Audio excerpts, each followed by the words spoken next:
صحیح بخاری حدیث نمبر 461۔ حضرت ابو ہریرہ رضی اللہ عنہ سے روایت ہے کہ نبی کریم صلی اللہ علیہ وسلم نے فرمایا کہ گزشتہ رات ایک سرکش جن اچانک میرے پاس آیا، یا اسی طرح کی کوئی بات آپ نے فرمائی۔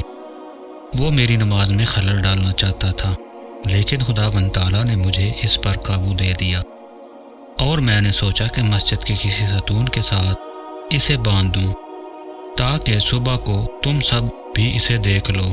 پھر مجھے اپنے بھائی سلیمان کی یہ دعا یاد آ گئی جو سورہ سعد میں ہے، اے میرے رب، مجھے ایسا ملک عطا کرنا جو میرے بعد کسی کو حاصل نہ ہو۔ راوی حدیث روح نے بیان کیا کہ حضرت صلی اللہ علیہ وسلم نے اس شیطان کو ذلیل کر کے دھتکار دیا۔ صحیح بخاری حدیث نمبر 462۔ حضرت ابو ہریرہ رضی اللہ عنہ سے روایت ہے کہ رسول اللہ صلی اللہ علیہ وسلم نے کچھ سوار نجد کی طرف بھیجے جو تعداد میں 30 تھے۔ یہ لوگ بنو حنیفہ کے ایک شخص کو جس کا نام ثمامہ بن اسال تھا پکڑ کر لائے۔ انہوں نے اسے مسجد کے ایک ستون سے باندھ دیا۔ پھر رسول اللہ صلی اللہ علیہ وسلم تشریف لائے اور تیسرے روز ثمامہ کی نیک طبیعت دیکھ کر آپ نے فرمایا کہ ثمامہ کو چھوڑ دو۔ رہائی کے بعد وہ مسجد نبوی سے قریب ایک کھجور کے باغ تک گئے اور وہاں غسل کیا۔ پھر مسجد میں داخل ہوئے اور کہا، میں گواہی دیتا ہوں کہ اللہ کے سوا کوئی معبود نہیں، اور یہ کہ محمد اللہ کے سچے رسول ہیں۔ صحیح بخاری حدیث نمبر 463۔ حضرت عائشہ رضی اللہ عنہا سے روایت ہے، غزوہ خندق میں سعد رضی اللہ عنہ کے بازو کی ایک رگ اکحل میں زخم آ گیا۔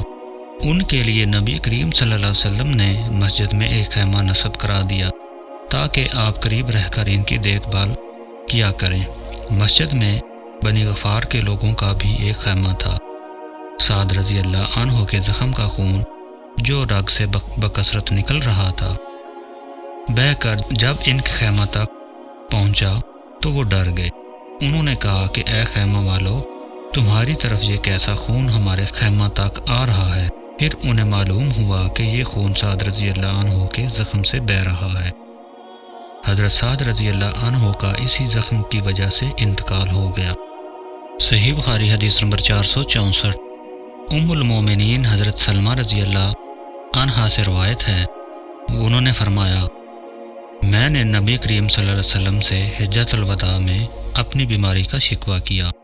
میں نے کہا کہ میں پیدل طواف نہیں کر سکتی، تو آپ نے فرمایا کہ لوگوں کے پیچھے رہ اور سوار ہو کر طواف کر۔ پس میں نے طواف کیا اور رسول اللہ صلی اللہ علیہ وسلم اس وقت بیت اللہ کے قریب نماز میں یہ آیت وَالطُّورِ وَکِتَابٍ مَسْطُورٍ کی تلاوت کر رہے تھے۔ صحیح بخاری حدیث نمبر 465۔ حضرت انس رضی اللہ عنہ سے روایت ہے کہ دو شخص نبی کریم صلی اللہ علیہ وسلم کے پاس سے نکلے، ایک عبادہ بن بشر اور دوسرے صاحب میرے خیال کے مطابق اسید بن حزیر تھے۔ رات تاریک تھی اور دونوں اصحاب کے پاس روشن چراغ کی طرح کوئی چیز تھی جس سے ان کے آگے آگے روشنی پھیل رہی تھی۔ پس جب وہ دونوں اصحاب ایک دوسرے سے جدا ہوئے تو ہر ایک کے ساتھ ایک ایک چراغ رہ گیا جو گھر تک ساتھ رہا۔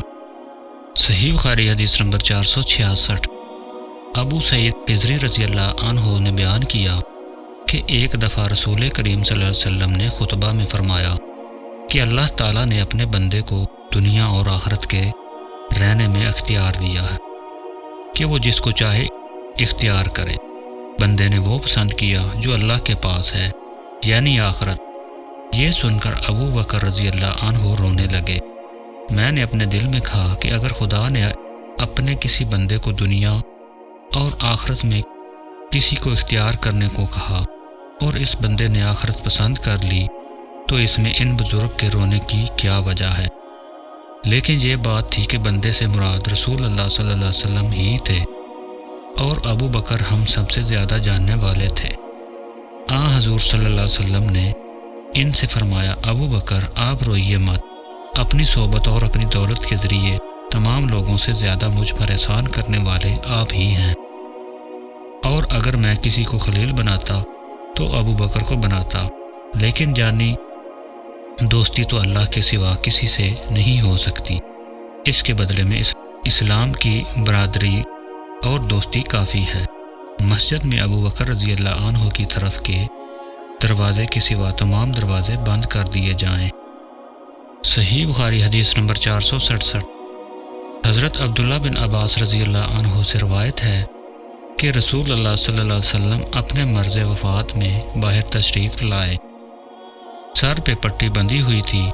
آپ صلی اللہ علیہ وسلم منبر پر بیٹھے، اللہ کی حمد و ثنا کی اور فرمایا، کوئی شخص بھی ایسا نہیں جس نے ابو بکر بن ابو قحافہ سے زیادہ مجھ پر اپنی جان و مال کے ذریعے احسان کیا ہو، اور اگر میں کسی کو انسانوں میں جانی دوست بناتا تو ابو بکر رضی اللہ عنہ کو بناتا، لیکن اسلام کا تعلق افضل ہے۔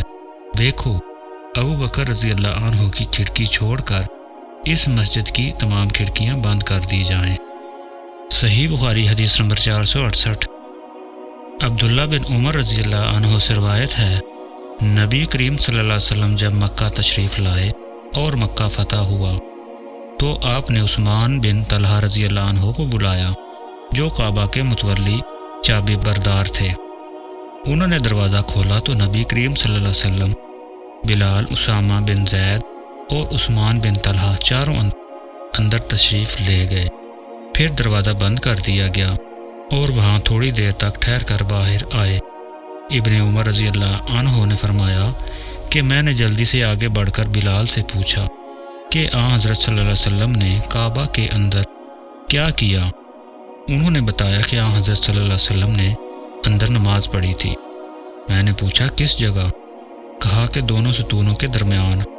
عبداللہ بن عمر رضی اللہ عنہ نے فرمایا کہ یہ پوچھنا مجھے یاد نہ رہا کہ آپ نے کتنی رکعتیں پڑھی تھی۔ صحیح بخاری حدیث نمبر 469۔ حضرت ابو ہریرہ رضی اللہ عنہ سے روایت ہے کہ رسول اللہ صلی اللہ علیہ وسلم نے کچھ سواروں کو نجد کی طرف بھیجا۔ وہ لوگ بنو خفیفہ کے ایک شخص ثمامہ بن اسال کو بطور جنگی قیدی پکڑ لائے اور مسجد کے ایک ستون سے باندھ دیا۔ صحیح بخاری حدیث نمبر 470۔ صائب بن یزید نے بیان کیا کہ میں مسجد نبوی میں کھڑا ہوا تھا، کسی نے میری طرف کنکری پھینکی، میں نے جو نظر اٹھائی تو دیکھا کہ حضرت عمر بن خطاب رضی اللہ عنہ سامنے ہیں۔ آپ نے فرمایا کہ یہ سامنے جو دو شخص ہیں انہیں میرے پاس بلا کر لاؤ۔ میں بلا لایا۔ آپ نے پوچھا کہ تمہارا تعلق کس قبیلہ سے ہے، یا یہ فرمایا کہ تم کہاں رہتے ہو؟ انہوں نے فرمایا کہ ہم طائف کے رہنے والے ہیں۔ آپ نے فرمایا اگر تم مدینہ کے ہوتے تو میں تمہیں سزا دیے بغیر نہ چھوڑتا۔ رسول کریم صلی اللہ علیہ وسلم کی مسجد میں آواز اونچی کرتے ہو